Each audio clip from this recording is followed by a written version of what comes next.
재앙이 아직도 끝나지 않은 것일까요? 6장 마지막 절에 보면 30절에 보면 나는 입이 둔한 자이오니 바로가 어찌 나의 말을 들으리까? 아직도 버팅기고 있는 우리 모세를 볼 수 있죠. 그러나 7장에서 하나님은 여전히 가라고 명령하시는 몰아붙이고 있는 하나님을 여전히 발견합니다. 모세는 지금 죽을 지경인데 왜 하나님은 이렇게 고집스럽게 계속 몰아붙이시는 걸까요? 하나님의 집요하게 보내시는 이 말씀을 우리가 역순으로 몇 구절만 한번 뽑아보겠습니다. 네 구절을 한번 읽어볼 텐데요. 출애굽기 7장 2절입니다. 함께 읽습니다. 내가 내게 명령한 바를 너는 내 형 아론에게 말하고 그는 바로에게 말하여 그에게 이스라엘 자손을 그 땅에서 내보내게 할지니라. 6장 11절입니다. 들어가서 애굽 왕 바로에게 말하여 이스라엘 자손을 그 땅에서 내보내게 하라. 4장 12절입니다.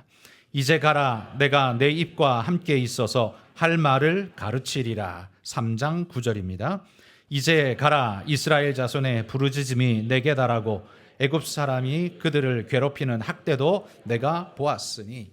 여기 3장부터 시작해서 7장까지 계속적으로 하나님께서는 가라 가라 선포를 하고 있습니다.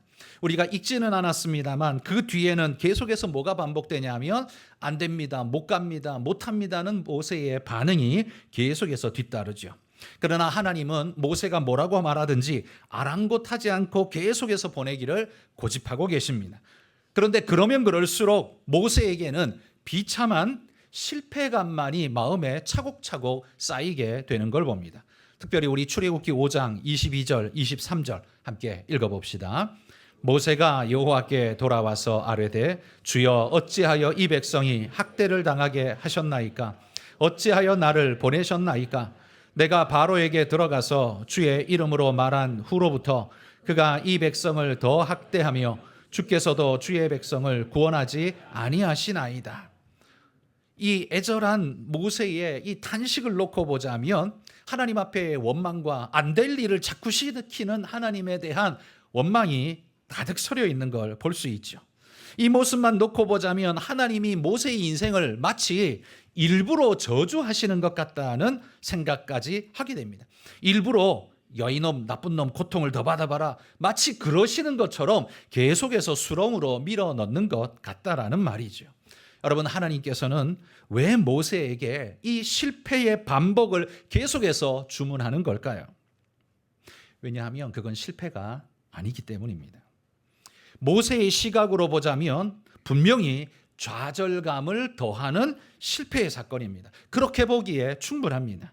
그러나 그 또한 하나님의 계획의 일부였다는 사실을 그가 인식하게 된다면 이게 모양은 실패 같지만 내용은 성공으로 가는 과정이라는 사실을 그가 깨닫게 될 것입니다.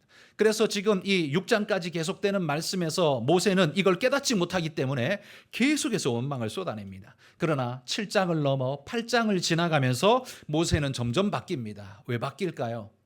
눈이 바뀌기 때문입니다. 이해가 달라지기 때문입니다. 그때부터 모세는 다른 사람으로 변하게 되죠. 여러분, 발레리나 강수진 씨를 들어보셨죠?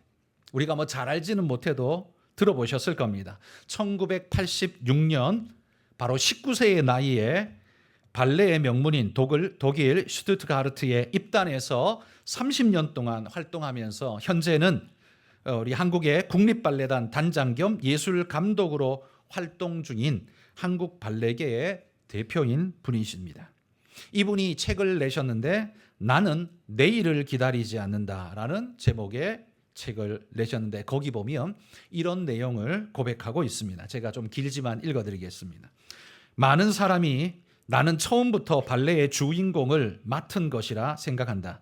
그러나 나는 가장 낮은 위치의 군무 역할을 무려 10년 동안이나 감당해야 했다. 이 기간 나는 무대에서도 삶에서도 그저 들러리 인생 같았다. 차라리 그만둘까 하는 생각도 하지 않았겠는가. 하지만 나는 생각을 바꿔먹기로 했다. 인생을 바꿀 수는 없지만 생각을 바꾸는 것은 간단하지 않은가. 난 군무를 들러리가 아닌 발레 전체에서 꼭 있어야 할 중요한 부분으로 보기 시작했다. 또한 나는 조바심을 내거나 조급해하지 않았다. 조금 늦게 가더라도 내 길을 가면 된다는 생각으로 그 단계마다 할 수 있는 최선을 다했다. 이렇게 내가 30년 이상 발레 연습에 투자한 시간을 대충 계산해 보니 20만 시간이 넘어간다. 돌아보면 중학교 때 발레를 본격적으로 시작한 이후로 하루라도 4시간 이상 잠을 잔 적이 없는 것 같다. 나의 일상은 지극히 단조로운 날의 반복이었다. 잠자고 일어나서 밥 먹고 연습. 잠자고 일어나서 밥 먹고 또 연습. 이런 매일의 지루한 그러면서도 지독하게 치열했던 하루의 반복이 지금의 나를 만들었다. 이 강수진 씨의 30년 인생을 돌아보면 꽃핀 것만 우리가 보니까 그의 인생이 화려하다라고 말할지 모르지만 그의 인생은 길고 긴 시간 매일을 실패와 같은 경험을 계속할 수밖에 없는, 왜요? 왜냐하면 똑같은 동작을 끝없이 반복하면서, 그리고 거기에 자기가 맡은 역할도 무리 중에 하나인 군무의 역할만 그것도 10년간이나 해야 하는 자신을 돌아보면서 아마 그는 마음에 이런 생각이 들었을 것 같습니다. 내가 이러려고 하루에 4시간 자면서 이 고생을 지금까지 해왔나? 아마 이런 생각 했을 것 같습니다. 그런데 이 실패 같은 인생의 반복이 나중에 보니까 이게 성공으로 가까워져 가는 시간이었던 것입니다. 여러분, 만약 우리가 성공을 보장받기만 한다면 하루 4시간 자는 거 5년을 하라, 10년을 하라 못 하시겠습니까? 내가 이렇게 하루에 4시간 자고 10년을 버티면 대통령 되게 해줄게, 안 하겠습니까? 삼성그룹의 회장 되게 해줄게, 안 하시겠습니까? 저 같으면 할 것 같습니다. 물론 하다가 포기하는 사람도 충분히 있을 수 있지만 그게 보장만 된다면 그 일은 할 것 같습니다. 그런데 문제가 뭡니까? 우리 인생에는 그런 보장이 없다는 게 문제이죠. 보장만 있다면 하겠는데 이게 보장이 안 되고, 그리고 돌아가는 상황을 보면 그렇게 해서 되는 사람은 소수이고 해도 안 되는 사람이 다수다 보니까 마음에 절망감이 먼저 몰려와서 우리는 중간에 포기하기 일수 아닙니까? 모세도 보십시오. 모세도 이 3장부터 여기 7장까지 오는 과정에서 계속해서 실패의 연속을 경험하고 있습니다. 그 모든 실패의 시간을 모세는 어떻게 이미 이해하고 있을까요? 성경은 계속해서 그에게 선포하고 말하고 끌고 가는데 모세의 실패도 무너지는 시간이 아니라 하나님의 뜻을 이루는 성공으로 가까워져 가는 시간이다라고 성경이 우리에게 알려주고 있다는 거예요. 그래서 하나님은 모세가 극구 그렇게 싫어하는데도 불구하고 초연하게 계속 보내고 계신 겁니다. 왜냐하면 하나님은 아시니까요. 그러면서 모세에게 큰 그림을 보여주십니다. 모세야, 반드시 너는 이 백성을 이끌고 출애굽하게 될 거야. 지금 저 바로가 저렇게 강성하고 대단해 보여도 걱정하지 마. 반드시 네가 이 백성을 이끌고 출애굽하게 될 거야. 내가 약속해. 하나님은 계속해서 큰 그림을 그에게 보여주고 계십니다. 여러분, 우리가 하나님이 보여주시는 이 큰 그림을 믿기만 한다면 우리 삶을 살아가는 우리의 태도와 자세는 분명히 달라질 수 있으리라고 저는 그렇게 믿습니다. 그런데 우리는 그 말씀을 듣고도 어떤 마음을 먼저 갖습니까? 설마 나 같은 것이 뭐, 이런 생각을 먼저 갖다 보니까 말씀을 붙잡기보다는 쉽게 놓아버리는, 포기해버리는 일들이 우리 안에 쉽게 일어나지 않습니까? 성도 여러분, 성경에 기록된 모세만이 아니라 나같이 보잘것없는 작은 사람도 하나님께서 오늘을 이끌어 가고 계시고 우리를 이끌어 주고 계시다는 사실을 여러분 믿으시기를 축복합니다.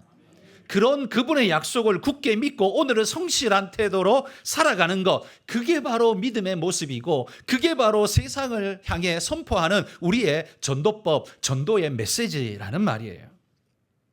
모세는 또 하나님의 오늘 명령에 떠밀려서 이제 바로 앞으로 또 나갑니다. 7장 6절의 말씀을 한번 보십시오. 모세와 아론이 여호와께서 자기들에게 명령하신 대로 행하였더라, 이렇게 말합니다. 여기 모세가 하나님이 명령한 대로 그렇게도 계속 실패를 경험하고 마음에 부담으로 눌려 있지만 그 명령대로 행했대요. 그런데 하나님께서는요, 모세에게 아론을 붙여주셨다고 말하고 있습니다.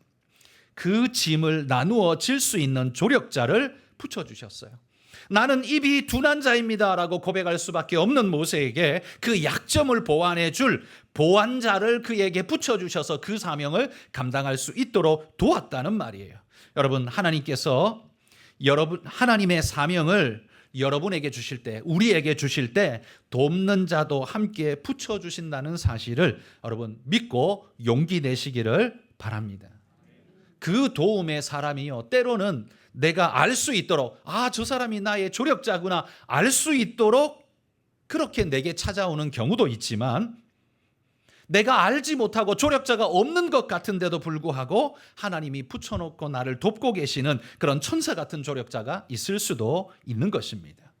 하나님은 우리가 이 사명의 무게에 짓눌려서 주저앉기를 원하는 게 아니라, 하나님은 조력자를 붙여서라도 사명의 기쁨을 누리기를 원한다는 사실을 기억하고, 하나님은 나를 버리시지 않습니다. 하나님은 나를 조력자를 붙여서라도 쓰시는 분이십니다. 여러분, 그렇게 믿고 주님 붙잡는 믿음 가지시기를 축복합니다. 여러분, 그렇다면, 그런 믿음이 있다면 우리는 이를 위해서 우리는 이렇게 기도해야 할 것입니다. 하나님, 내게도 좋은 조력자를 붙여 주옵소서. 그 사명의 길을 함께 걸어갈 수 있는 믿음의 동역자를 붙여주셔서 주님의 길을 포기하지 않고 끝까지 걸어갈 수 있게 하옵소서. 여러분, 이게 여러분의 기도 되기를 소망합니다. 모세와 아론은요, 이제 이런 기도의 마음을 가지고서 바로 앞으로 나아갑니다. 이전에는 바로에게 나아가서 말만 했는데, 말로 메시지를 전했는데, 이제는 행동으로 메시지를 전하게 됩니다. 오늘 7장 9절에 보시면 하나님은 바로가 모세에게 증거를 요구할 거라고 알려주고 있습니다. 이렇게 말해요. 바로가 너희에게 이르기를 너희는 이적을 보이라 하거든. 그러니까 바로가 그렇게 말할 거라고 하나님 지금 일러주고 있는 거예요. 하나님은요, 지금 바로가 뭘 요구할지까지 세세히 이미 알고 계신 겁니다. 지난번에는 바로가 말로 요청했지만 이번에는 증거를 내놓으라고 아마 그렇게 말할 거라고 하나님이 알고 계세요. 그렇게 너희에게 요청하거든 너희는 너희의 지팡이를 던져서 뱀이 되게 하는 이 이적을 보이거라, 이렇게 말씀하십니다. 그런데 그 말씀 그대로 모세가 바로에게 갔더니만 바로가 이적을 요구합니다. 그때 모세는 말씀하신 대로 지팡이를 그 앞에 던집니다. 그랬더니만 지팡이가 뱀으로 변하지 않습니까? 모세야 지난번에 한번 봤지만 바로와 그 바로의 신하들은 지금 처음 보는 거 아니에요. 지팡이가 뱀으로 변하는 이 놀라운 광경을 보면서 그들이 얼마나 깜짝 놀랐겠습니까? 여러분, 지난 시간도 설교 드렸습니다만 뱀이라는 동물이 우리에게는 혐오스러운 동물이지만 바로에게는, 애굽인들에게는 애굽을 지키는 신으로 여겨지는 동물 아닙니까? 그래서 애굽의 그 부조에 보면 뱀머리를 하고 있는, 몸은 사람인데 뱀머리를 하고 있는 신화의 그림이 나옵니다. 바로 그 신 이름이 와젯이라고 해서 애굽을 다스리는 신으로, 축복의 신으로, 번성의 신으로 그렇게 그걸 모십니다. 그래서 바로의 왕관 이마 앞에도 독수리와 함께 뱀의 이 코브라의 머리가 딱 달려있는 모습을 지난번에 사진에 보여드렸죠. 왜 그게 뭐겠습니까? 우리를 지키고 보호하는, 애굽을 지키고 보호하는 신이라고 그렇게 달아 놓은 거죠. 그런데 여러분, 애굽의 신이 뱀인데 모세가, 애굽을 지금 대적하고 있는 모세가 지팡이를 던져서 뱀이 되게 했다는 것, 이건 도대체 어떤 의미일까요? 이거 우리가 어떻게 해석을 해야 될까요? 애굽을 지키는 신이라고 여겨지는 그 뱀, 그런데 모세는요, 자기가 쓰는 지팡이를 뱀으로 만들어 버렸어요. 이게 어떤 의미겠습니까? 너희를 지키는 신이 뱀신이냐? 그런데 나는 그 뱀을 부리는 자니라 라고 마치 하나님께서 지금 선포하고 계신 것 같아 보이지 않습니까? 다시 말해서 애굽도 내 권세 아래 있는이라는 것을 상징적으로 보여주는 지금 사건 아니냐는 말이에요. 이 사건이 일어날 때 바로가 깜짝 놀랐을 겁니다. 그러나 여기에서 지면 이게 바로가 아니죠. 그래서 바로도 지지 않으려고 11절에 보면 애굽의 현인들과 마술사들을 불러서 요술을 행하게 합니다. 성경이 이렇게 표현해요. 그와 같이 행하되. 이 마술사들이 그와 같이 행하되 이렇게 말합니다. 여기 그와 같이가 뭐겠습니까? 모세가 한 것처럼 그들도 했다는 소리죠. 자신들도 뱀이 나오게 했다라는 이 말이죠.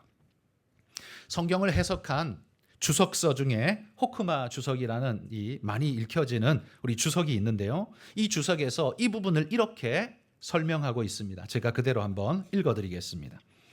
여기서 애굽 술객들은 실제로 지팡이를 뱀으로 만들었던 것이 아니라 본래 뱀을 일종의 최면술로 뻣뻣하게 마비시켰다가 던지면서 그 뱀을 다시 원상태로 풀었던 것으로 짐작되는데 이는 고대 애굽에서 흔히 성행하던 마술의 일종이었다.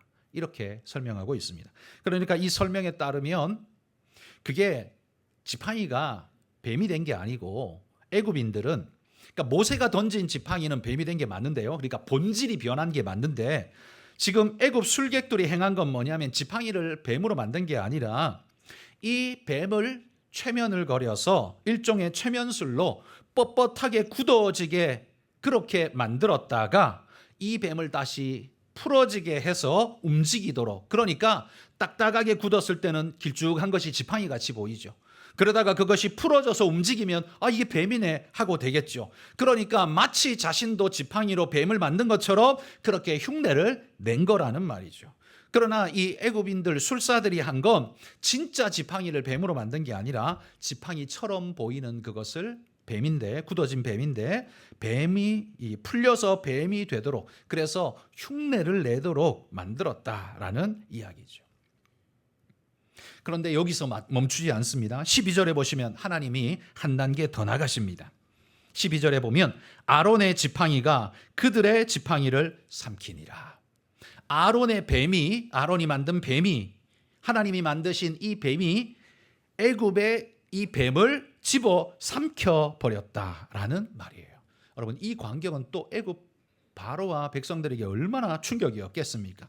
바로의 보호자인, 그래서 이마에다가도 그걸 딱하니 붙여놓고 있는데 그 뱀이 자신이 만든, 일명 애굽이 만든 뱀이 하나님이 만든 뱀에게 집어 삼켜져 버렸다. 이게 어떤 의미로 느껴지겠습니까? 하나님의 권능이 애굽을 보호하는 그 애굽의 뱀의 신 와젯보다 훨씬 더 강하고, 하나님은 그 신을 집어 삼키시는 능력의 주님이라는 사실을 극명하게 보여주는 사건이 돼버린 거죠. 아마 바로도, 그 애굽의 술사들도, 그 애굽의 신하들도 아무도 이 말은 하지 않았을 겁니다. 그렇게 입 밖에 내지 않았을 거예요. 그러나 마음속에는 전부 다 하나같이 이런 흉한 마음을 가지고 있었을 겁니다. 야, 이건 애굽이 저 하나님 앞에 패하게 될 거라는 징조 아니야? 누구라도 아마 그렇게 생각했을 겁니다. 애굽인들과 바로가 바로 이것에 엄청난 충격을 받았을 거예요. 자신들이 만든 뱀, 애굽을 대표하는 뱀이 이스라엘을 대표하는 뱀에게 통째로 집어 삼켜져 버렸다는 건 애굽과 하나님의 싸움에서 애굽은 반드시 패할 수밖에 없다는 걸 보여주는 징표였다라는 말이에요. 그러나 애굽 왕 바로는요, 여기에 마음을 풀지 않습니다. 13절에 보면 마음이 완악하여져서 그들의 말을 듣지 않았다라고 이야기합니다. 왜냐하면 이렇게 변명을 할 수 있는 거죠. 야, 너도 뱀 만들었고 우리도 뱀 만들었잖아. 그러니까 이건 무승부야. 너희가 한 것처럼 우리도 했어. 무승부야. 이렇게 말할 수 있는 거지요. 바로는 그렇게 말하고 싶은 거죠. 그러고는 모세와 아론을 아마 왕궁에서 쫓아냈을 겁니다. 모세와 아론은 이 쫓겨나가면서 마음이 어땠을까요? 지난번에 와서 바로에게 쫓겨날 때는요, 야, 저놈들에게 벽돌은 제대로 찍되 짚은 주지 마 라고 하는 바람에 온 백성들이, 왕궁에서 나가는 이 모세와 아론에게 온 백성들이 몰려와서는 삿대질을 하면서 욕을 해댔지 않았습니까? 그것 때문에 마음에 큰 상처를 입었잖아요. 그런데 오늘도 별반 다를 것 없는, 그러니까 수확이 없는 빈손으로 돌아가고 있는 모세 같아 보이지 않습니까? 뭐 우리도 뱀 만들었고 쟤도 뱀 만들었고 그럼 뭐 동급이네? 끝났네? 우리 뱀이 집어삼키기는 했지만 나는 지금 바로한테 쫓겨나가지고 우리 백성이 뭐 애굽에서 나간다는 허락도 못 받았고 아무것도 못했네, 빈손이네, 이러면 실패 같아 보이지 않습니까? 모세의 입장에서는요, 이 상황이 그리 성공 같아 보이지 않았을 겁니다. 그런데요, 모세의 이 실패감이 하나하나 쌓이고 있을지 모르지만 성경은 바로 이 사건을 다르게 표현하고 있어요. 13절 끝에 보시면 여호와의 말씀과 같더라, 이렇게 표현합니다. 여호와의 말씀과 같더라. 지금 실패 같은 이 사건이 실패했는데 여호와의 말씀과 같아요? 아니 그러면 하나님이 실패를 기획하셨다는 소리가 되는 겁니까? 여러분, 하나님은 실패를 기획하신 게 아닙니다. 실패 같아 보이는 방법을 거쳐서 성공으로 나아가도록 지금 만들고 계시는 중이라는 말이에요. 여러분, 아까 우리 강수진 씨 이야기를 했는데요. 강수진 씨가 그 연습하면서 하루에 4시간 자면서 도대체 몇 시간을 연습했을까요? 그 연습하면서 넘어지고 또 넘어지면서 20만 시간을 훈련했다고 합니다. 여러분, 20만 시간, 이거요, 날짜로 바꾸면 이게 얼마인 줄 아십니까? 22.8년입니다. 22.8년, 30년 동안 연습한 게 22.8년이래요. 어마어마하지 않습니까? 이거 한번 그냥 쉽게 한번 생각해 보십시오. 여러분, 하루에 몇 시간 주무십니까? 7시간? 혹은 8시간? 여러분, 8시간 잔다면 인생의 3분의 1을 자고 있는 거예요. 그렇잖아요? 인생의 3분의 1을 자고 있는 건데, 그러면 자는 걸로 끝나는 게 아니죠. 새끼 밥 먹어야죠. 뭐 설거지도 해야 되고 청소도 해야 되고 직장 가서 이제 일도 하고, 그죠? 합니다. 그런데 지금 이 강수진 씨는 30년 동안 20만 시간을 일했다면 30년 중에 22.8년을 일했대요. 그러면 나머지 그 시간, 그러니까 3분의 2가 넘는 시간 동안을 연습했다는 소리죠. 그러면 3분의 1도 안 되는 시간을 가지고 나머지 거 다 했다는 소리예요. 잠도 자고 밥도 먹고 씻기도 하고 뭐 쉬기도 하고. 그러니까 그가 얼마나 연습에 몰두하고 몰입했는가를 분명히 보여줍니다. 근데 이렇게 연습하고 이렇게 훈련했는데 기껏 군무 역할을 10년이나 하고 무리 중에 하나밖에 안 되는 그 단역, 엑스트라 역을 10년 동안 해야 한다면, 이것만 놓고 본다면 이 강수진 씨의 삶을 본인 스스로도 실패한 인생이다라고 생각하지 않았을까요? 중학교 때부터 발레의 모든 걸 걸면서 하루에 4시간도 못 자면서 애를 썼는데 기껏 10년 넘도록 엑스트라나 하고 있다면 이거야말로 누가 봐도 인생의 실패자 같아 보이지 않습니까? 그런데 여러분, 이 강수진 씨는 다르게 생각했다는 거예요. 나는 군무가 들러리가 아닌 발레 전체에서 꼭 있어야 할 중요한 부분으로 보기 시작했다. 그러니까 예전에는 그렇게 못 봤는데요, 시선이 바뀌었어요. 그렇게 보기 시작하면서 발레를 대하는 그의 자세가 어떻게 해요? 달라지기 시작했습니다. 옛날에는 이 무리 중에 하나 엑스트라 역할, 군무의 역할을 10년이나 하고 있는 자신의 인생이 너무 허무하고 무의미해 보였는데 이 시선이 달라지고 나니까 그 군무를 하고 있는 자기가 무의미한 게 아니라 의미의 시간을 지금 보내고 있다는 걸 깨달아 알게 된 거죠. 여러분, 이렇게 깨달아 아는 순간 그때부터 이 사람이 그 일을 대하는 삶의 자세와 태도가 얼마나 바뀌었을까요?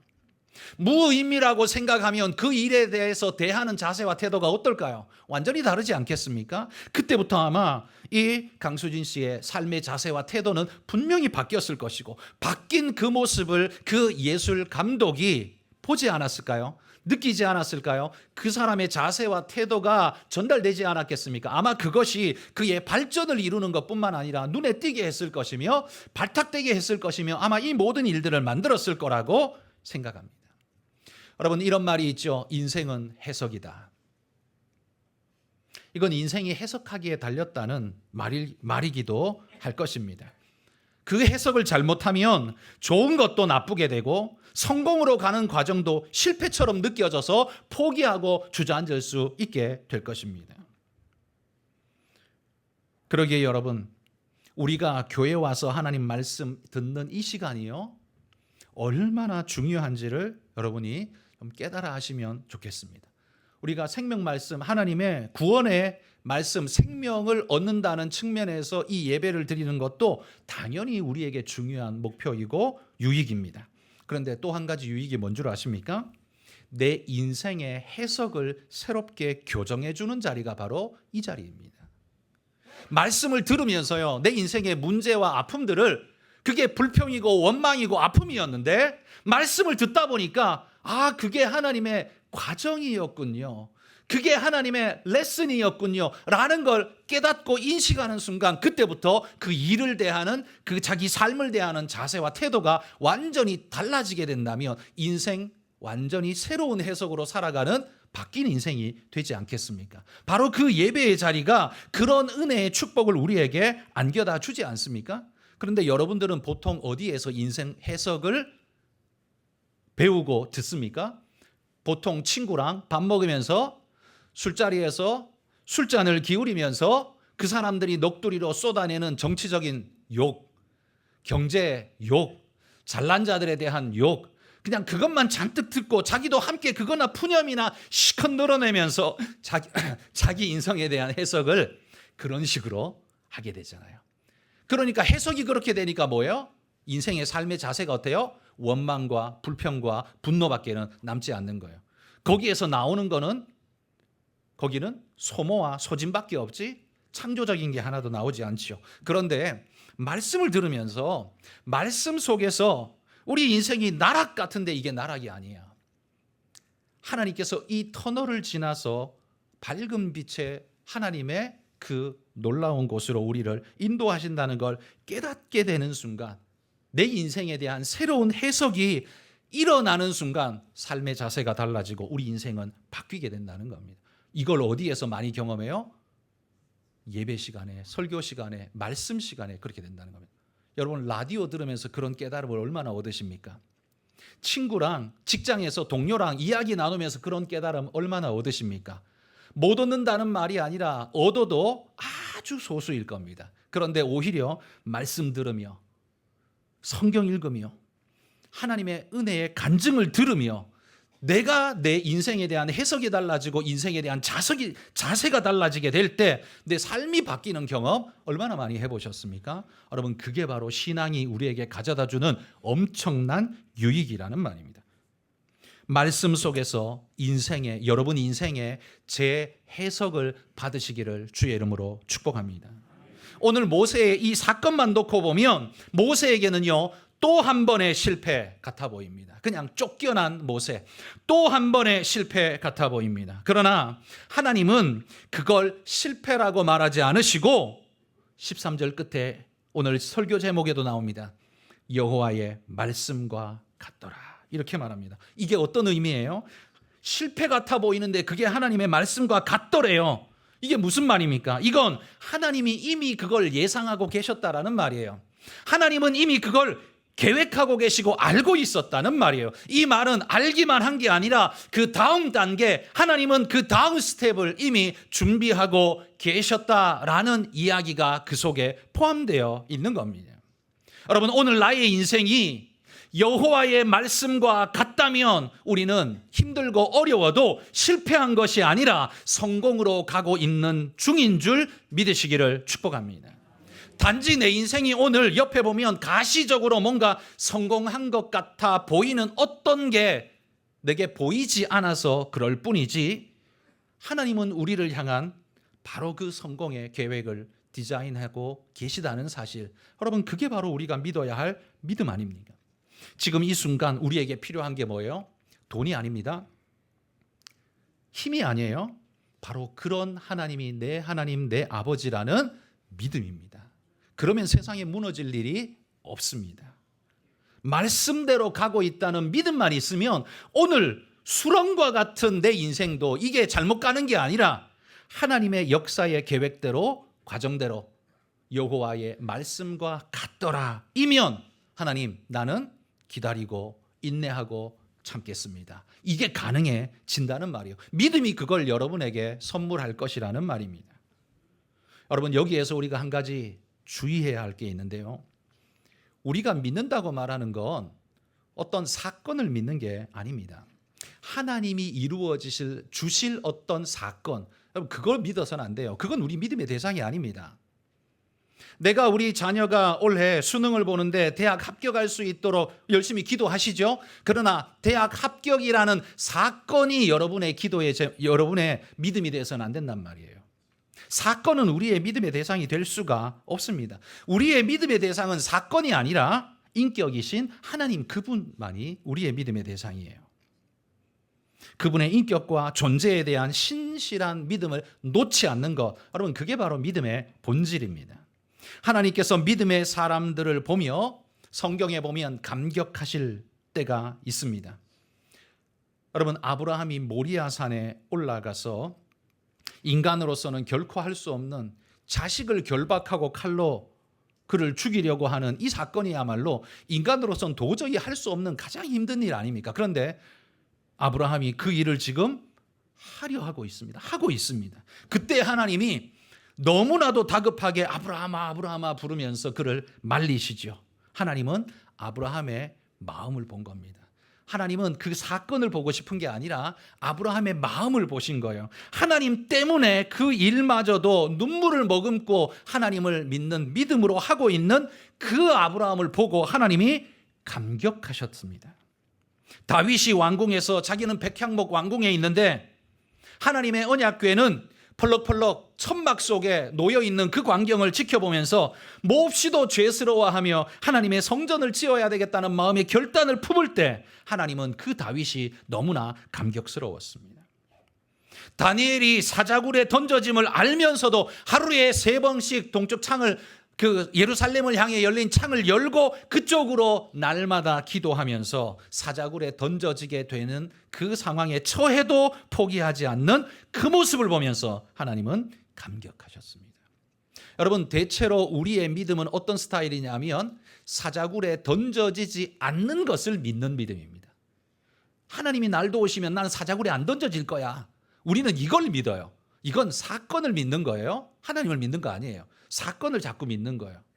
여러분, 다니엘은 사자굴에 던져지지 않을 거라고 믿는 게 아닙니다. 뭘 믿어요? 사자굴에 던져질지라도 나는 하나님을 믿습니다. 그게 다니엘의 믿음이고 하나님은 그걸 감격하고 계시다는 거예요. 그래서 여러분, 사건은 우리의 믿음의 대상이 아닙니다. 여러분이 아무리 좋은 것, 아무리 대단한 것 여러분 기도하셔도 사건은 우리의 믿음의 본질, 대상은 아니에요. 오직 그 일을 이루시는 하나님이 우리의 믿음의 대상입니다. 그래서 그 일이 이루어지지 않는다고 해서 낙심하고 내가 이딴 교회 왜 다녀? 이럴 거면 내가 뭐하러 교회 다녀? 이런 정신없는 말은 안 하게 될 겁니다. 그 사람은 사건을 믿었기 때문에 그 말을 하는 거예요. 여러분, 신앙은 사건을 믿는 게 아닙니다. 그 일을 이루실 하나님을 끝까지 믿는 거예요. 그게 신앙입니다. 그렇다면 여러분, 하나님은 여러분의 인생을 보시며 여러분의 어떤 모습을 보시며 하나님은 감격하고 계실까요? 여러분 스스로를 돌아보며 하나님이 감격하실 만한 일로 내 인생을 나는 채워본 적이 있는가 한번 돌아보십시오. 나의 연봉을 보고 하나님이 감격하시겠습니까? 내 명함에 찍힌 그 직함을 보고 하나님이 감격하시겠습니까? 그런 건 하나님께 감격의 재료가 절대로 될 수 없습니다. 그 어떤 환경과 여건 속에서도 하나님을 나의 하나님, 나의 아버지로 따르는 그 아름다운 모습, 하나님이 그거 보고 감격하실 겁니다. 그러니 이게 언제 주로 나타나요? 잘 될 때보다는요, 안 될 때 오히려 더 선명하게 나타나는 거예요. 그래서 하나님은 우리를 안 되게 하시는 분은 절대 아닙니다. 그러나 잘 될 때도 있고 안 될 때도 있는데 그게 우리한테 크게 상관이 없는 것은 우리는 사건을 믿는 게 아니라 하나님을 믿기 때문에 상관없습니다 라고 말할 수 있는 그 믿음이 우리 안에 있는 겁니다. 여러분, 우리 인생이 힘들고 어려운 터널의 시간을 지나간다 할지라도 우리가 하나님의 말씀을 버리지 않고 순종하며 나아가고 있다면 분명코 실패한 인생이 아니라 성공으로 나아가고 있는 인생인 것을 믿으시기를 바랍니다. 그리고 하나님이 내 마음에 믿음의 도전을 어떤 요소로든 주시든, 누가 목사님이 그렇게 선포를 하든, 아니면 내 옆에 있는 친구가 그런 간증을 해서 그 마음이 내게 와닿아서 저렇게 해야 되는데, 저러면 돈도 많이 나가고 힘들고 시간도 많이 뺏기고 그럴 것 같은데 어떡하지? 라는 고민이 들 때 결단하셔야 됩니다. 결단하지 않고 은혜가 주어지는 일은 없습니다. 왜 신앙이 맨날 이렇게 좀 깔아앉고 계속 없어지는 것 같은 줄 아십니까? 결단의 시간을 다 피하셨기 때문이에요. 결단의 시간을 다 피해가면 절대로 좋은 믿음 될 수 없습니다. 절대로 하나님이 감격하는 믿음 될 수 없습니다. 여러분이 진짜 하나님을 믿는다면, 사건이 아니라 진짜 하나님을 믿는다면, 여러분 그 하나님을 의지하고 하나님을 결단하는, 선택하는 그런 믿음의 일꾼들이 되시기를 주의 이름으로 축복합니다. 기도하겠습니다.